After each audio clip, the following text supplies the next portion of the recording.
A very warm welcome to you. Thank you very much for joining us on platform. I am Ruth Aguele. Now, today we have brought an important issue on the platform, and tertiary education has been described as one critical component for human development. Now, which brings us to the National Universities Commission, which was established in 1962 as an advisory agency, in the Cabinet Office to checkmate, promote quality higher education in the country. Now, since its establishment, the Commission has transformed from a small office in a Cabinet Office to an important arm of government in ensuring that the development and management of higher education is intact. Now, its key objectives, talking about the NUC, is to advise the executive on the financial needs of universities, coordinate the development of universities in Nigeria, allocate and disburse federal grants and external aids to universities, advise executive on creation of degree-granting institutions. Now, with over 172 universities and 79 privately owned, and with a total population enrollment of slightly more than 2 million in the entire university system, that is 1% of the estimated 200 million population of Nigeria.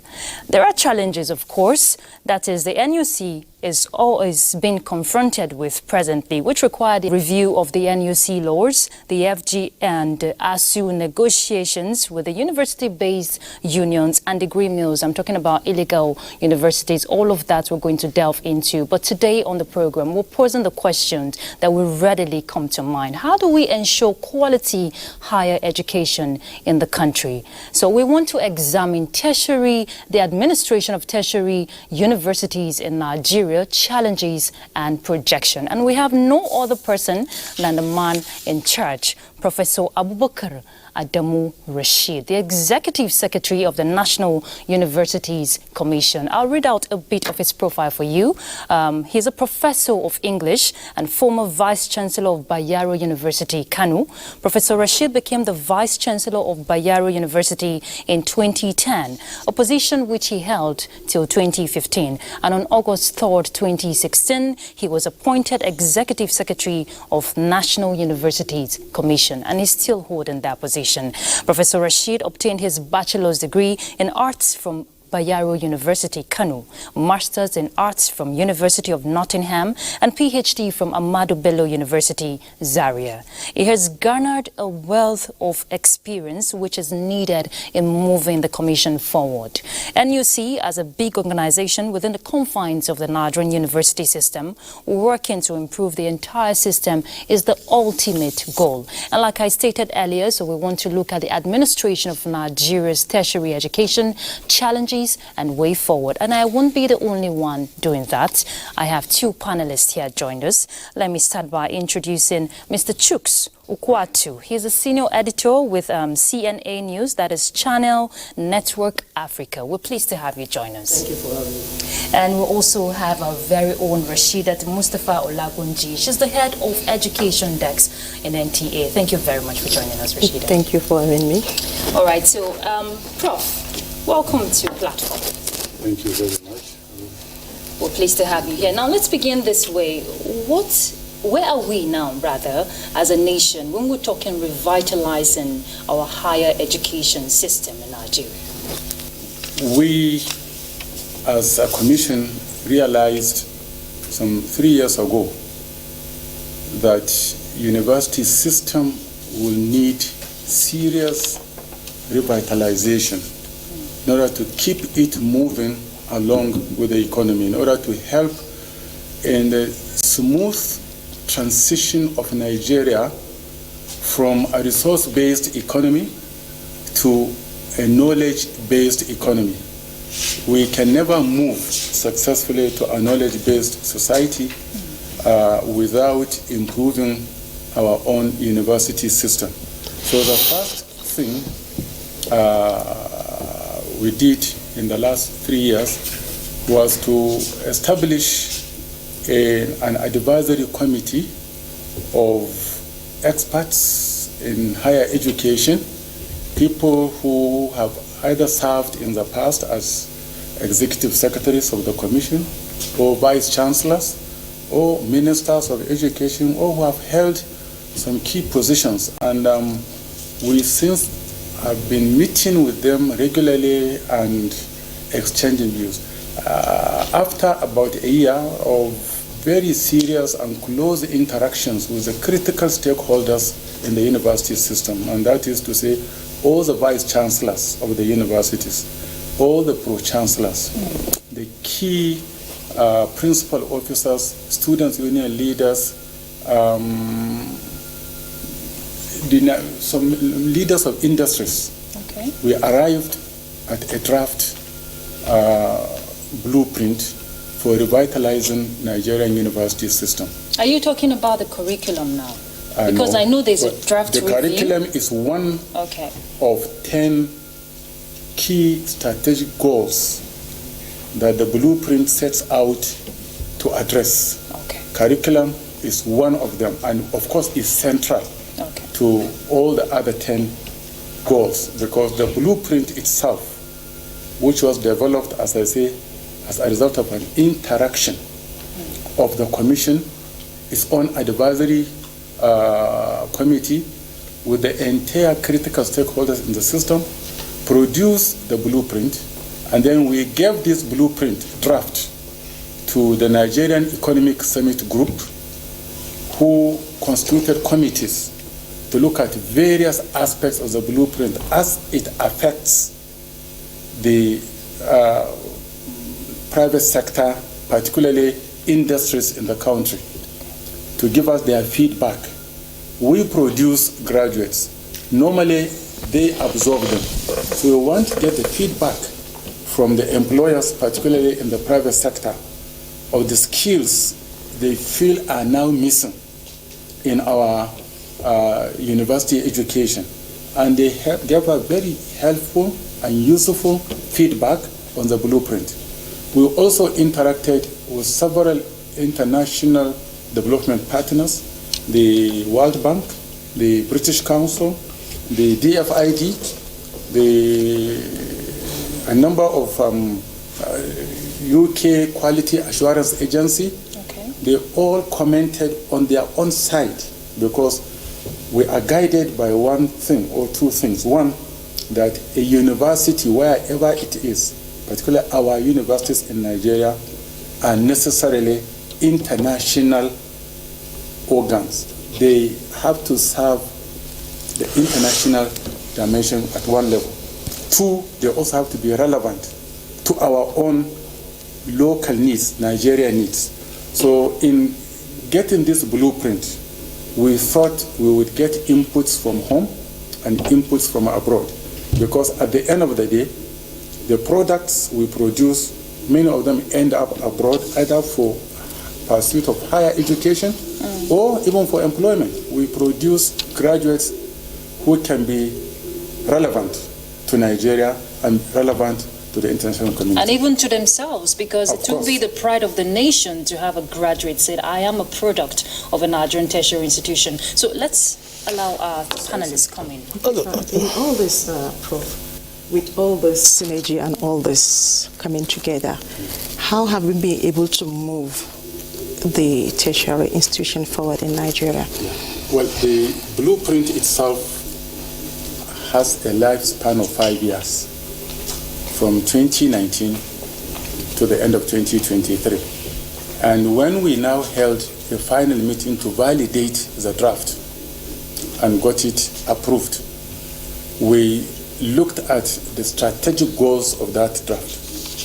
One of the goals is to re-engineer the curriculum, because we now realize that in many of the universities, the curriculum has remained the same for the last 30 years, in spite of all the changes going on in the world. And we are very much aware that in some disciplines, like mass communication or IT, if you don't review curriculum in 3 years or 5 years, you'll be feeding students with a very cold diet.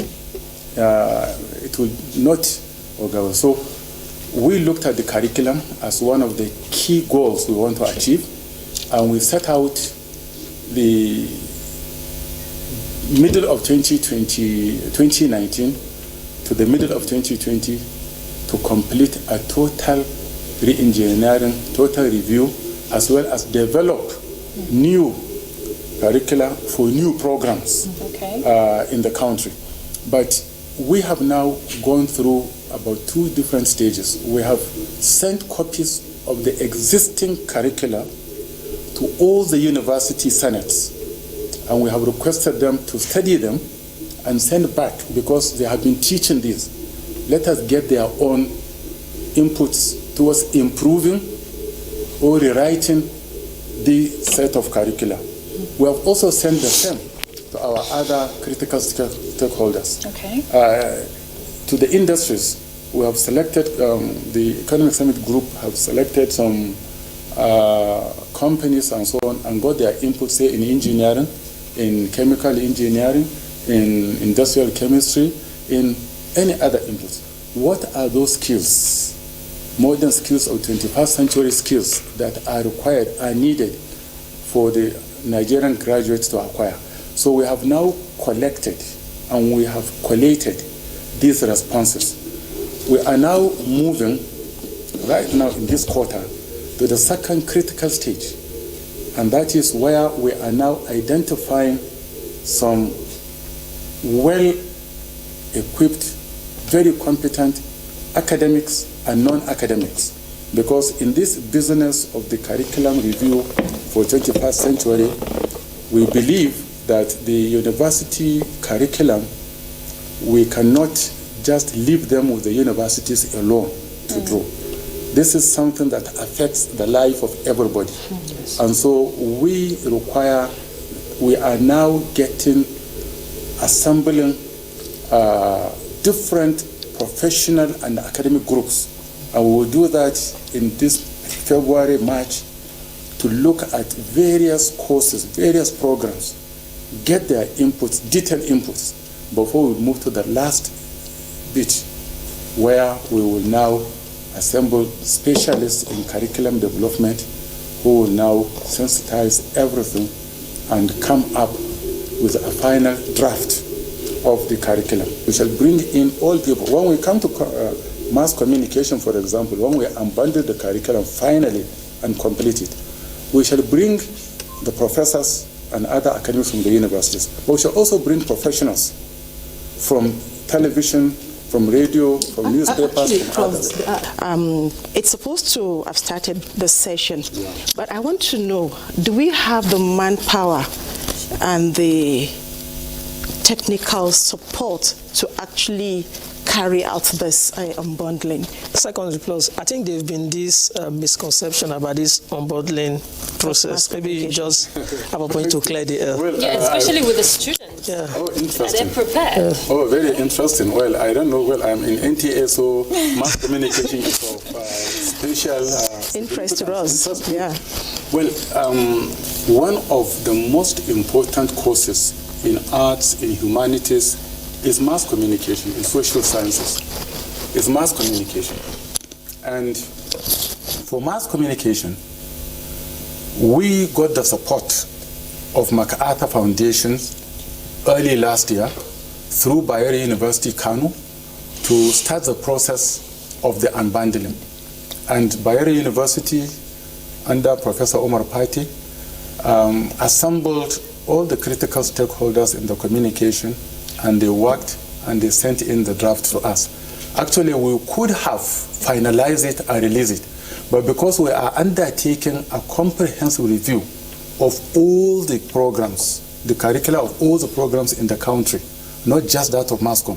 That's why we now say, look, let us not isolate MASCOM alone and treat it alone. So we are now bringing it together. But the unbundling is not something new. I mean, yes, there is a program called mass communication, and there will continue to be a program called mass communication in Nigerian universities.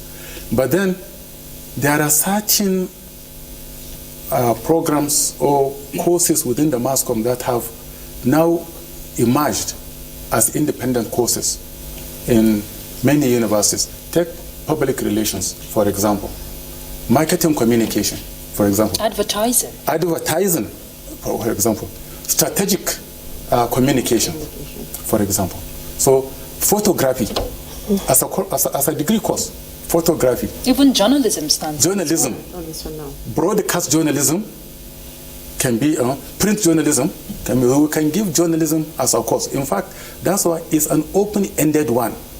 We are not fixing to say it will be broken down into 5 or 6. But for the current one, we want to see the advice that will come from the specialists. We are envisaging about 7, 8 programs that may emerge. But we shall still retain a program called MASCOM that will be a kind of conglomeration of all these various courses that have been going on. So you have a generalist. At the end of the degree, you have somebody who is a generalist who knows little about all these areas. But then somebody can opt in his levels 3 and 4 to focus on advertising. And so by the time the graduate gets a degree in advertising, the market will be ready. If they are looking for someone in advertising, he would have had more exposure, more competence to easily walk in and get little training to fit in. So the unbundling will continue to go on side by side. The unbundled programs will continue to go on side by side. But you know, this is, I must say, it's a commendable initiative, because people who studied MASCOM back then didn't have this privilege to explore some of these means. But the concerns for some universities is the funding. That's a challenge. Yeah, and funding, you see, funding is something that, one, when we unbundle the program, we are not going to impose this to all universities. First, every university is free to look at its resources, to look at its facilities, its state of readiness, and then select what it wants to introduce. All we want is, when you think you are ready, then you shall invite NUC to send in what we call resource verifiers, who will go to verify your physical resources, your academic resources, and others, to ensure that you have it before we give you the go-ahead. So while MASCOM, if it is unbundled, can become a full faculty. So if a university is interested, it can establish a faculty of mass communications with various degree programs, possibly as many as 7, 8, 9 degree programs within the faculty. Those that are not interested or are not competent, financially, can start by selecting 1 or 2 of these, and you can get them in social sciences. So it's a gradual process. It's a gradual process for some, but many universities are ready to go on. And don't forget, for those that are not ready, it's a gradual thing. It's nothing to in fact, there are many universities, nearly more than half of them in the country, do not have mass communication programs. Definitely. Nobody will impose. Because I remember back then, I wanted to study MASCOM, but I was only offered English. That was Nasarawa. So along the line, it was introduced. And it's very good you studied English. Okay, Prof. It's a product of maybe interface between the NUC and the economic Summit group, talking about linking the academia to the industries. Okay, what do the students stand to benefit in this process? Very well. Very good. You see, today education is not just about knowledge. In the past, we used to see universities as ivory towers.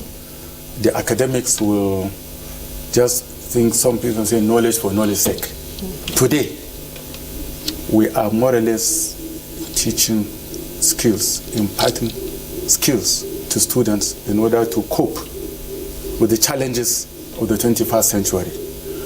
Students will be the main beneficiaries of this. You know, there is a program going on for years called SIWES, Students Industrial Work Experience, which is supposed to expose students to the experience of the workplace while they are within the classroom experience. So, because we now see that the two worlds are becoming wider.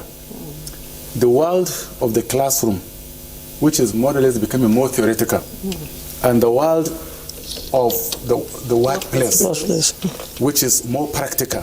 So the relationship between the NUC and by extension, the Nigerian university system and the National Economic Summit Group will seek to, among other things, create more rooms in the industries. When we say industries, we make mistakes here in Nigeria. We think the industry means either Dangote industry or MPs. No.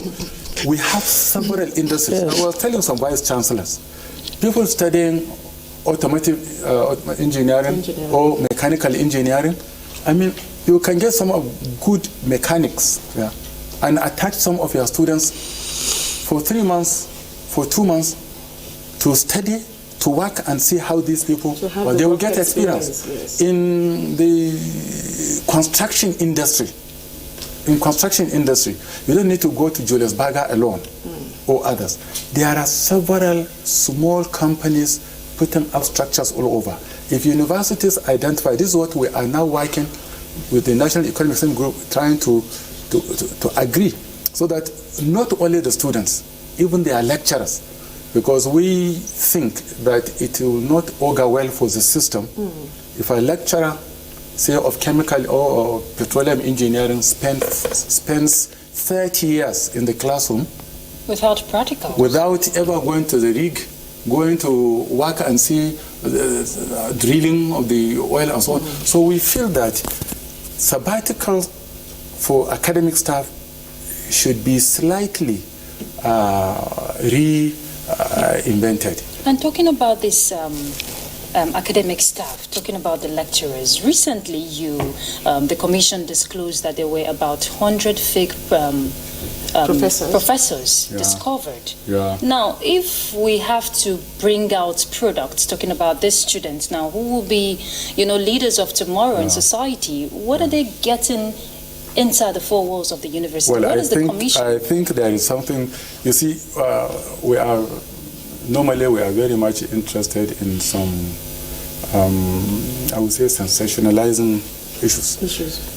You see, the university system currently has 67,000 academics, teachers. I just want you to see the quantum of 100 against 67,000 academics, out of which 10,237, as at the end of last year, are full professors in Nigerian university system. 10,100. So what the fake professors we talk about are actually, they have already been removed from our directorate. Okay. What do we mean by fake professors? Some, when we were compiling the directorate of professors in Nigerian university system, we spelled out clearly a full professor, what a full professor means. So if you are not a full professor and you smuggle your name in, the vice chancellor removes you. But that is just one side. We also notice that there are many universities, particularly private universities and so on, who are fond of appointing people who have not met the minimum requirement for becoming professors. Somebody who has had no experience in the university system, was not taught for even 3 years or 4 years, simply because he is either related to the owner of the university or because he has helped the university is big and he has taken a PhD, whether the PhD is a professional PhD or is an academic PhD, moves in whether he has publications, right publications or not. Some of them just go on appointing these professors. We have met with all the vice chancellors. We have warned them. We have told them to dust up all this, because this year, 2020, the NUC will send in teams to visit the universities, and we are going to look at the files. We want to see the career history of people who are professors. We are not saying that you must start in the university. No. We give some of you, after leaving office or somewhere, when you want to move to the university, we recognize you shouldn't go through the process of this. You can get the professorship in shorter period. You have the experience. So, but we are interested.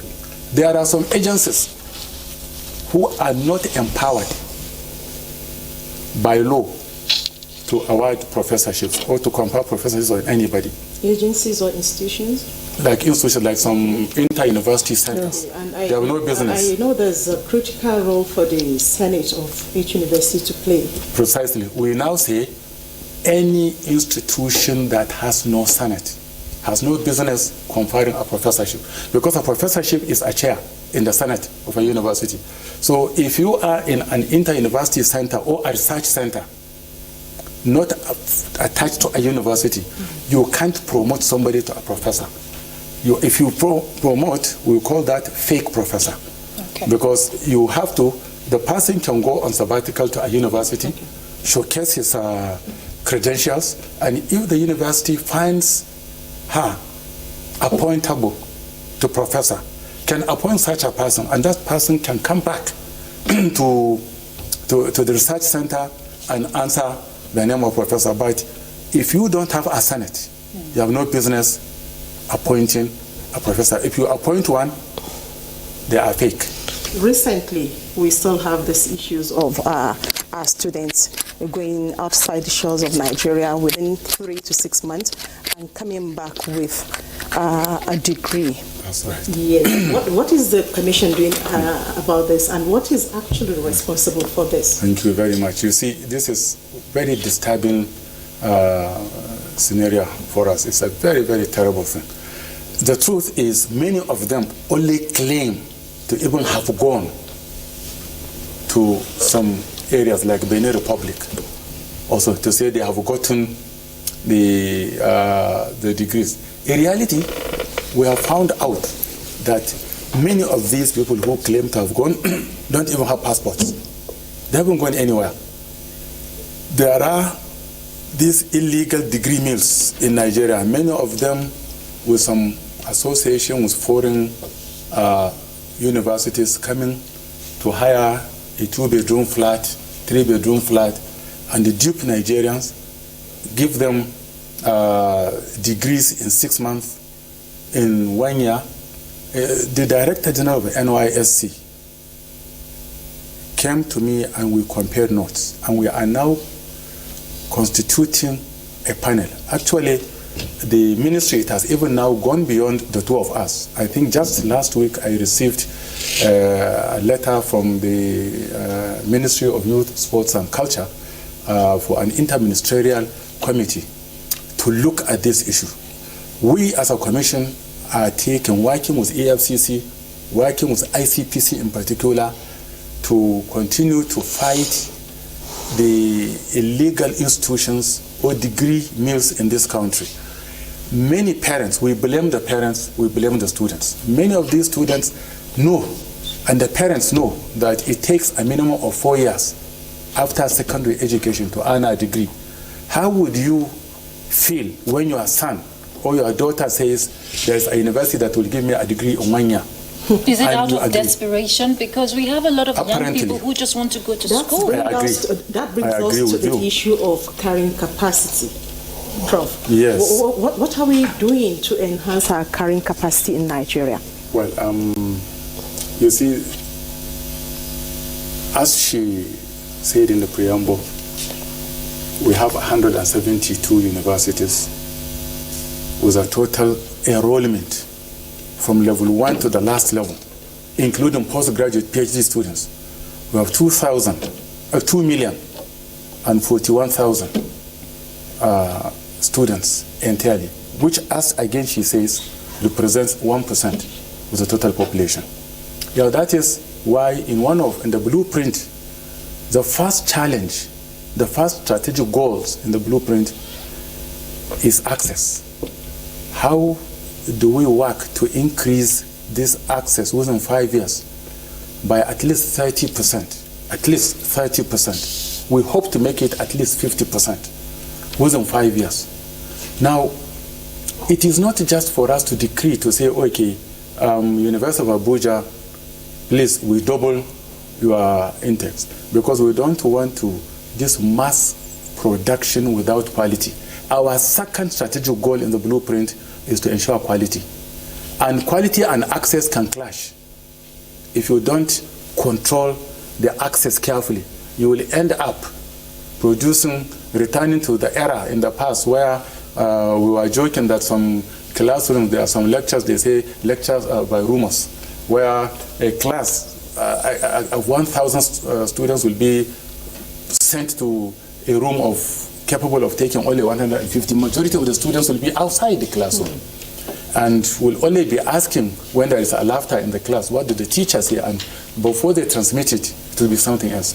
So in reality, the issue of access is a very serious one.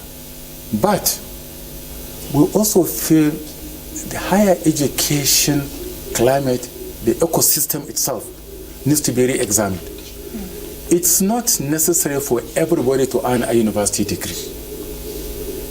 In a country like Finland, which has the best university education system in the country, in the world, in the world, I mean in the whole world, up to 44% also of their secondary school students end up in craft schools also, to learn skills. They don't go to universities. China, that has the largest number of students because they are the largest country, we are busy from last year through this year changing the status of, or converting about 600 of their universities into polytechnics.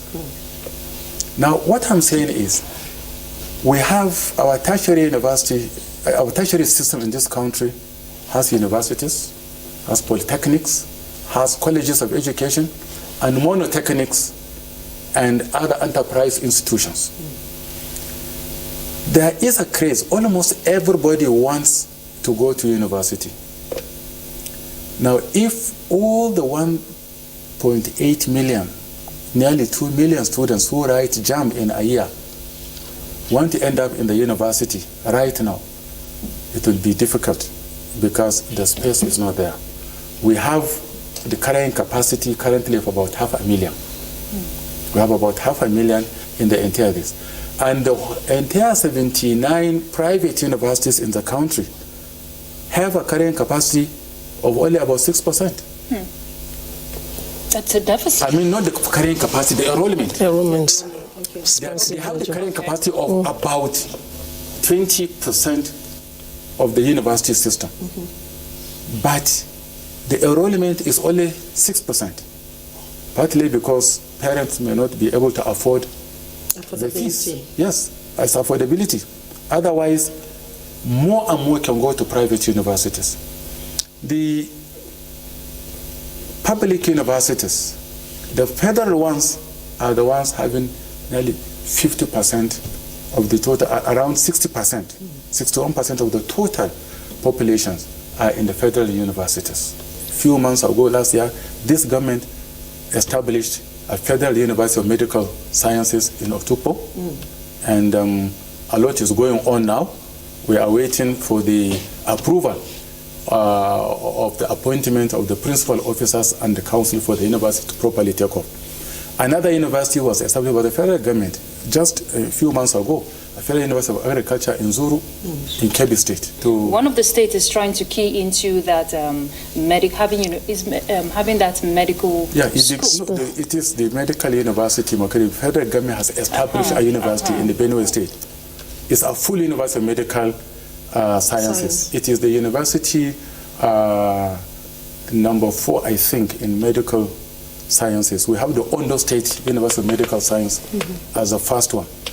We have the PAMO, a private university in Port Harcourt, PAMO University of Medical Science, and we have the ECO University of Health Sciences in Lagos. Now they have acquired the ECO Hospital in Lagos. So the federal government has established another medical university in Otukpo in Benue State.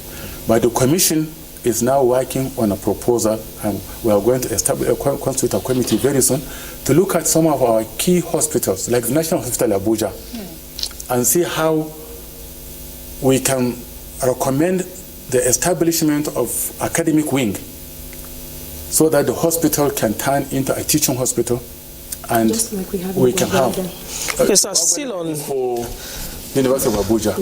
Yes. So when you have several medical centers, if they have the staff, they have the necessary departments, we feel the best way to address the shortage of lecturers, teachers and students in medicine is to use the teaching hospitals and build academic wings attached to them. If they satisfy the requirements, we are going to address this. Because if you know how many students, I think in medicine, less than 5% of students who apply to read medicine get admission in Nigeria. Okay, Prof, talking about establishment of more institutions, there's this recent concern raised by TED Fund, as a concerned state government that just establishing institutions, probably because of the funds they get from allocations from TED Fund. During establishment, there's nothing like enough funds for you to put up infrastructure. Does NUC have any form of regulation as regards this? Yes, thank you very much. You see, TED Fund, and NUC has always been represented in TED Fund on the board as a member.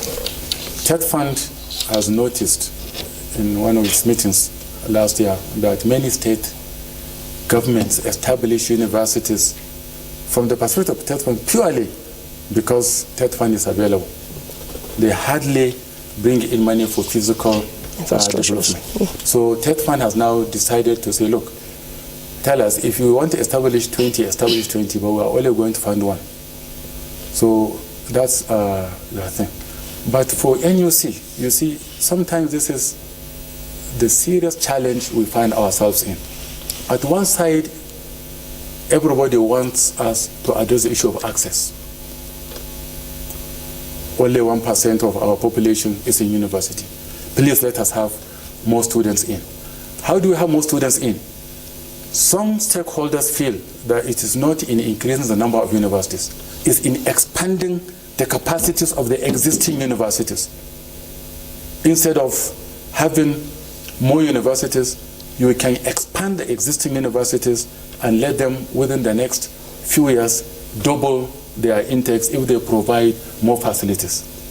Other things that it's not good to be having very large, very big universities. That's why we have so many problems and so on. Let's have smaller universities. Let's have as many as possible, provided they will be properly monitored, well managed. They can come up to become centers of excellence in few years. At the same time, the private universities, if they are well monitored in the country, they don't cost government money. It is people, organizations, churches, mosques, or individuals who want to pay back to the society, who think that, okay, I want to establish a university. Ours is to say, look, we have 14-step stages. If you can satisfy these 14 steps, and we will send recommendations to Federal Executive Council to register this university. Then it is our duty to ensure that quality is ensured and assured at all times through accreditation processes, resource verification, some visits, unannounced visits. We just constituted, just last year, NUC constituted 72 teams to go to universities in this country and look at the students' facilities, their hostels, their toilets, their sporting facilities. And it's very terrible. We have now written very serious letters to all the concerned universities and warn them that they have to improve because we are coming back. Otherwise, we may be forced to recommend the shutting down. We may close down some of those universities if they do not improve on a number of facilities. In follow-up to what Chooks asked earlier, talking about the TED Fund. That's right. Yes. Now, if we're also, yes, it's a good initiative the NUC is doing, putting these universities in check in terms of their facilities. But another aspect they're lagging behind is in the area of research. That's right. Which will help to promote invention and innovations. That is really lacking. There's no funding for research. Now, if this university solely rely on TED Fund, you are right. Don't they generate revenue on their own? There are grants, there are donations. Thank you very much. I think I'm very happy. This is like a university senate. You are all professors in this area. You see, I'm very happy because you are linking this issue with TED Fund again. TED Fund, particularly the current executive secretary, has prioritized the issue of research in universities. The establishment of centers of excellence by TED Fund, as well as supporting research fund. The board increased the research grants of approved about 5 billion last year.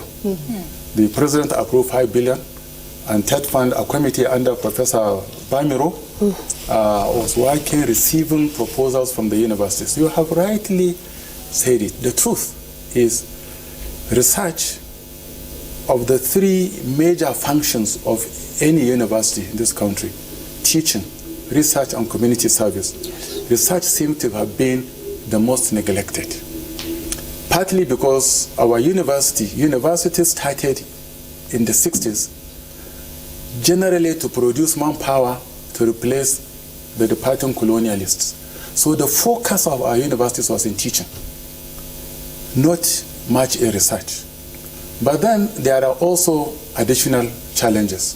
One, researchers are not funded, universities do not get funds, and it's one area why we have signed the MOU with Nigerian Economic Summit Group. We challenge the Economic Summit Group to say, look, when we go abroad, universities tell us how much they receive from companies, pharmaceutical firms, engineering firms, also supporting universities to carry out more research. So here in Nigeria, unfortunately, we have not yet seen a company that has donated money or research equipment to Nigerian universities, or that has now come to support. You see, or initiated research. You see, we are getting very worried that many of our researchers are not very relevant to the challenges in this country. We want to see research more in the areas of malaria, climate change, some of the diseases we have in agriculture. How do we move away from the traditional way of farming in most of our areas? How do we embrace this? How do we get better seeds? How do we get our animals, particularly our cows, to produce more milk? One cow in Israel can give you the equivalent of 10 cows or 12 cows in Nigeria every day in milk. It's through research. Our industries, our governments, and others need to do more to support research. But then, our universities also need to demonstrate capacity to utilize this research funds with the transparency, accountability properly. We have already directed all universities that have not yet established directorates of research to do so. And we believe before the end of this quarter, every university in Nigeria will have a full directorate of research, innovation, and so on, so that we can begin to look at research management and begin to define the needs of the university, the needs of the community, the needs of the country. Still on these research issues, I think many Nigerian universities are beneficiaries of the World Bank funded centers of excellence. You know, they've been in existence. Have there been any immediate gains from these centers? I'm sure you know there are.